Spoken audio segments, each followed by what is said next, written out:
Hello, everyone, and happy Friday. I hope you are all having a fabulous week and you have some great plans for the weekend.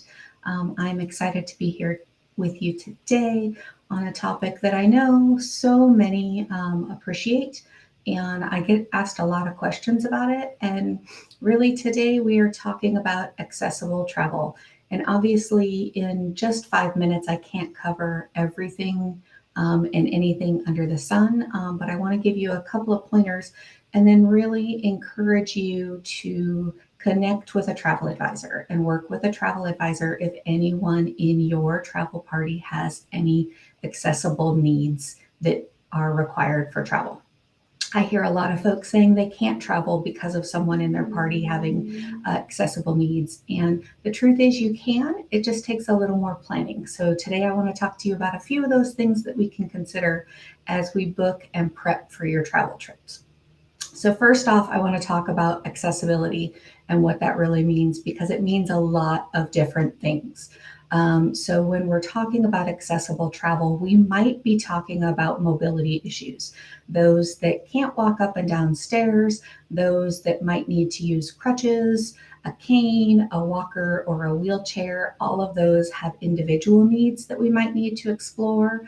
But we also have sight and hearing mobility concerns. So, is someone in your travel party impaired?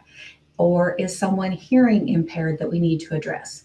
We might have someone in your travel party that is autistic and on the spectrum. And depending on the degree of their spectrum and what that means to them, we might have some sensory concerns that we want to deal with. There's lots of different things that we might need to deal with. And last but not least, really dietary concerns.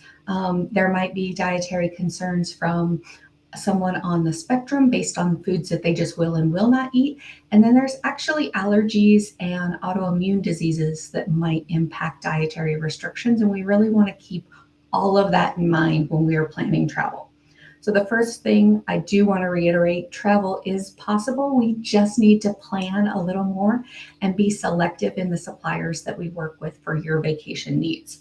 So, first and foremost, if you are flying to your destination, we want to start with choosing locations on that airplane that are conducive to your needs. So, if you're mobility restrictive, we probably want to try and seat you closer to the front of the plane. However, if you have some sensory issues, we might want to seat you closer to the back of the plane. We might also want to consider headsets and noise canceling headphones, those types of things to help with some of those virtual overload things that might happen while you're on an airplane. There are a lot of sounds on an airplane, and for someone without concerns, it can be overwhelming at times. We also want to consider TSA. So, TSA, I know everybody says they dislike TSA. They're actually a really good organization. And if you need a private security screening for sensory overload, for impairment issues, you might have a prosthetic that you don't want to show out in public, different things to different people, we can work with TSA to schedule private screenings. All of this does need to be done in advance. So, again, we want to work together to ensure that airport access is going to be as easy for you as possible. If you're mobility challenged, we may want to set up wheelchair access with your airline.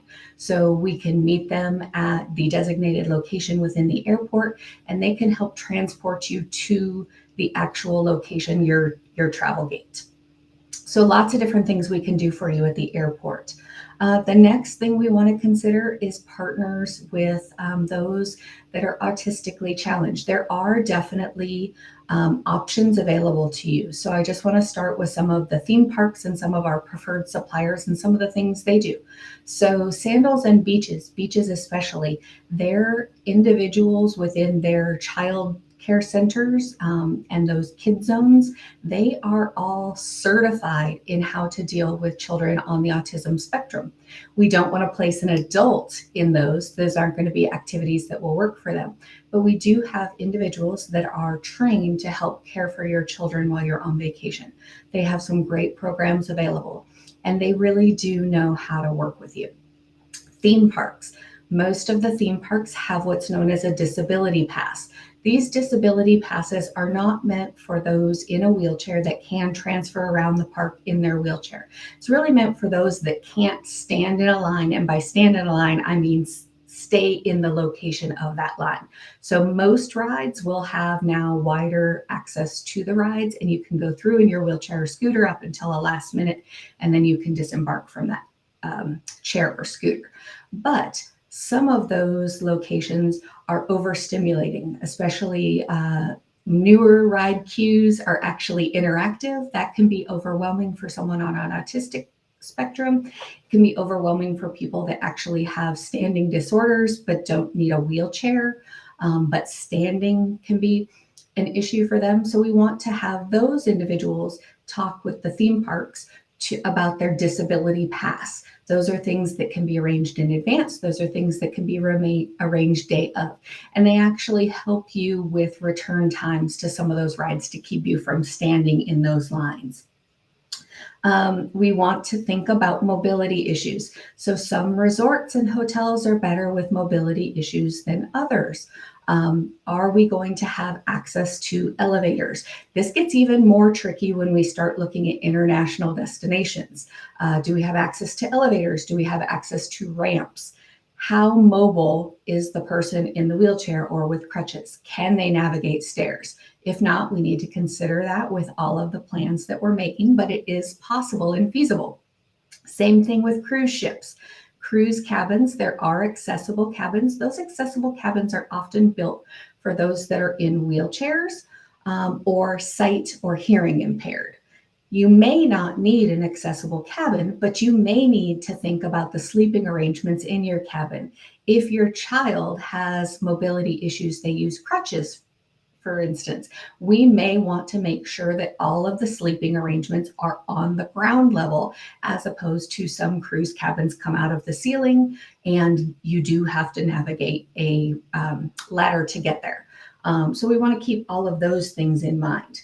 We want to make sure if there's vision impairment that we're thinking about braille access, safety concerns that we might need to deal with, and audio supplements. So many tour companies will actually give you additional headsets. So if you're in a foreign country and you're on a tour and actually you have a tour operator, you can actually have a headset that will drown out some of the other noise that might be in the location and help you hear what is going on in a much better safe. Guide dogs. So there is a difference in service animals versus emotional support animals. So service animals are protected, and we can work with the airlines and the hotels for access for your service animal to the location that you are going. Emotional support animals are not protected animals. So you have to follow the standard pet policies of wherever you're traveling. Just know the difference. Know whether or not your dog has been formally trained and is to serve you for a very specific need, whether that be sight, helping you recognize that you might be ready to have some sort of an episode, your blood sugar is getting low, whatever that might be. Service dogs are different and protected, so we can work with you on those service dogs. We already talked a little bit about hearing mobility issues, but we want to try and make sure that, again, in those hotel rooms, we get you an accessible room where the fire alarm is going to flash lights, that your phone is going to flash for you, and that you're actually able and aware of all things going on around you. It's a lot to consider, but the reality is there are so many things that we can do within the travel industry to help on so many levels.